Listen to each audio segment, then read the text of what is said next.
Welcome to our lecture online. So here we have a little exercise, an example.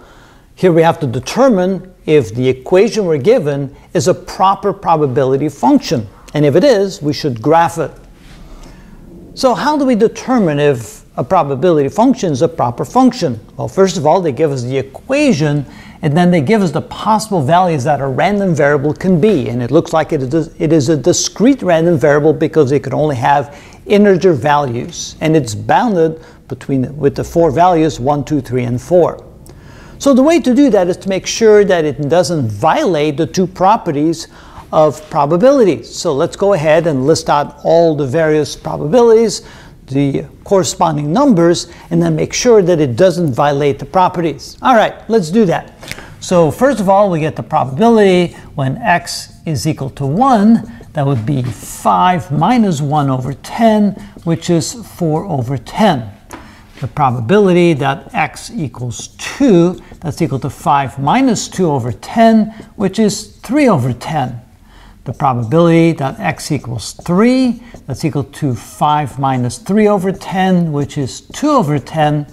And the probability that x equals 4, that's 5 minus 4 over 10, which is 1 over 10.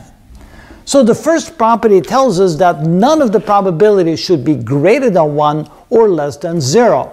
And here you can see that all of them are within those two limits. They're all greater than 0, less than 1, so at least they don't violate the first property. The second property is that when we sum them all up, they should add up to exactly 1. And when I say all of them, I mean all the various probabilities.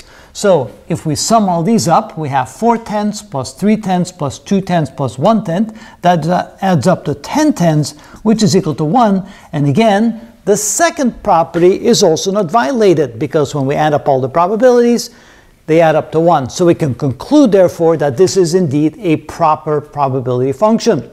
Now they want us to graph the probability distribution. And let's use bar graphs for that. And so we can do it like this. We have the vertical axis, that's the probability of the variable x, and the horizontal axis is x. And so the various possibilities is that we have x equals 1, 2, 3, and 4. And then the probabilities go anywhere from 1 tenth to 2 tenths to 3 tenths to 4 tenths, 3 tenths, so 1 tenth, and 4 tenths. The probability that x equals 1 is 4 tenths, so we make the bar this large right here. There we go. X equals 2, that's 3 tenths. X equals 3, that's 2 tenths. And x equals 4 is 1 tenth. There we go. There's our probability distribution in graphical format. So this is what we call the probability distribution graph. And we'll use the bar graphs for that, the bar histogram.